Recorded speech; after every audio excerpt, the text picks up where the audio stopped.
The structure of the medical consultation. At the beginning of the medical consultation, the doctor greets the patient and obtains their name and other basic identifying details. Mrs. Motahung, so I know Dr. Dobson is your usual doctor. The doctor then proceeds to introduce themselves, explain their role, and clarify the nature of the interview. At this time, the doctor explains that the details of the consultation will remain confidential and explains how the consultation will proceed. Everything that will happen today will be confidential. It's not going to go out of here except if I need to discuss. Done properly, these steps allow the doctor to establish trust and build a relationship with the patient in a relatively brief period. So tell me, what brought you here today? Doctor, for the past couple of weeks, I've been having a very upset tummy. History taking begins with an opening question to determine the reason the patient came to see the doctor. The doctor allows the patient to give their own narrative of the problem and listens attentively without interrupting. Can you tell me a bit more what your stomach's been doing?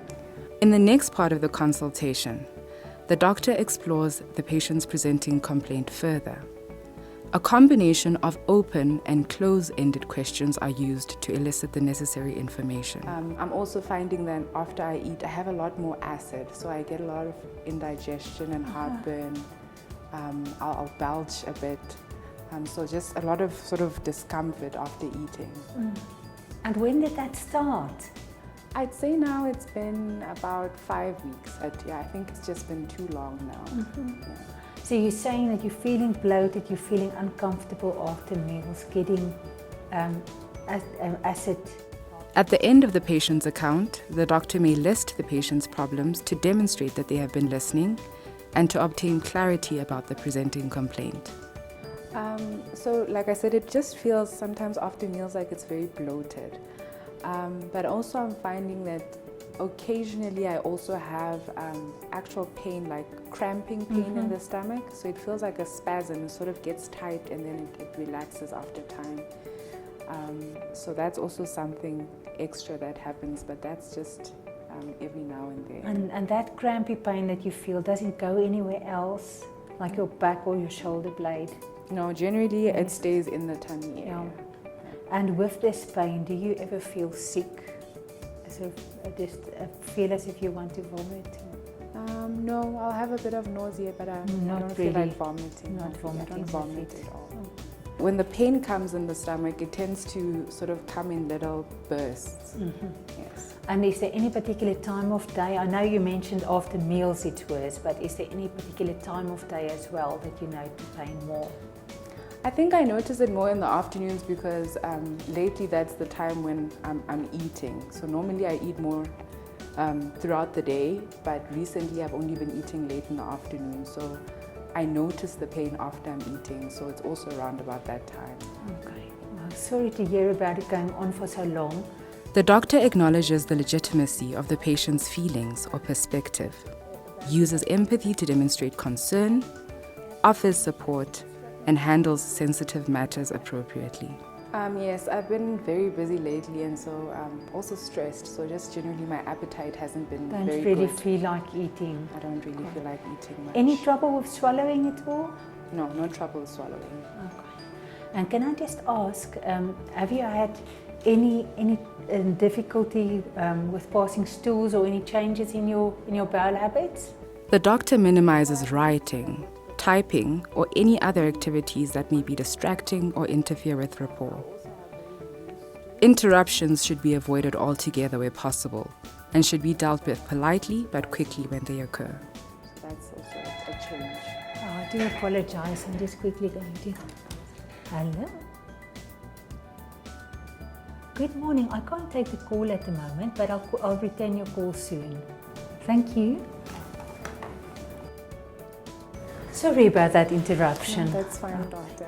So where were we? I was asking about... Effective communication between patient and doctor requires the doctor to pick up on verbal and non-verbal cues from the patient and acknowledge them when it is appropriate. Important non-verbal cues include body language, facial expressions, and vocal cues such as the rate, tone and volume of speech. So now and again it's looser. It's looser. And no constipation that you've noticed. No, at no all that constipation. time. Did anyone in your family have inflammatory bowel disease? I'm not really sure what are those. To communicate as effectively as possible, the doctor has to be careful to avoid long or vague questions, as well as medical jargon. Information should be provided as clearly and concisely as possible. Where necessary, difficult concepts may be explained using models or diagrams. No, I think my uncle is the only one, and they said it was rectal cancer, so I don't think anyone has the inflammatory bowel disease. Do you have any illnesses that you suffer from? So I've had iron deficiency anemia since I was in my teens, and I take iron supplements for that. Is that something that someone in your family had, or? No one that I really know of. Were you ever admitted to hospital or had any operations done? No, I've never been admitted. I've never had any operations. And are you allergic to anything that you know of? I'm just allergic to pollen. So now around about this time of the year, with the change of seasons, and I'll have a few allergy symptoms. Yeah, it's coming to that time of year. It's a difficult time. Yeah, it's not and with nice the dust as well. Oh goodness. It's going to be difficult. Yeah. Oh, so just also asked, have you noticed any weight loss at all? No, I haven't really noticed that I've lost any weight. Yeah. No. Now, whenever someone comes with stomach pain, I just ask a few other questions. Throughout the consultation, the doctor involves the patient in the clinical reasoning process by sharing their thoughts and explaining the rationale for their questions and actions. And the next might be a bit more personal, but do you see any changes in your periods at all? Or have they... Where appropriate, the doctor explains why certain questions are necessary, particularly questions of a sensitive nature. I just want to ask a bit about your habits. You mentioned you really love coffee. Do you smoke at all? No, I don't smoke. I quit a couple of years back. Yeah. And how about alcohol? No, it generally makes me feel unwell, so I don't really drink. You don't really drink, and No. you stopped 2 years ago with smoking. And how long did you smoke before that?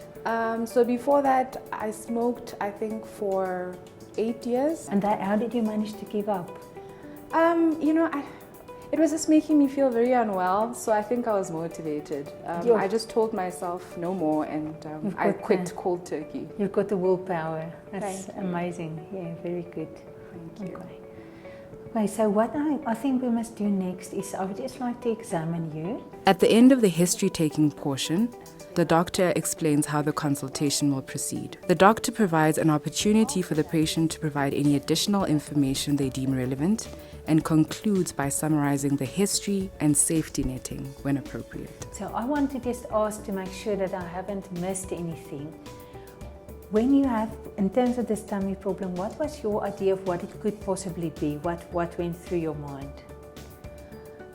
I've been trying not to worry about it too much, but honestly, I'm a bit worried because of what happened to my uncle. So I've been concerned that perhaps it might be, cancer, like it was in his case.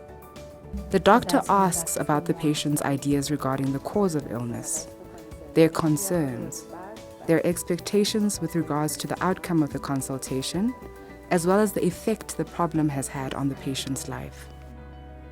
We'll look today to try and find out what is it and to get to the bottom of it.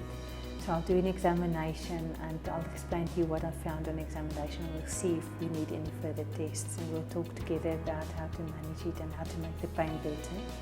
What I also want to ask is, did you have any specific expectations? I've explained what my expectation is of what we're going to be doing, but did you have any particular expectation when you were coming here today? Well, doctor, ideally, I'd want an explanation, so I just want to understand what's going on. But also I think it would be, it would make a big difference if I could get something for the pain as well.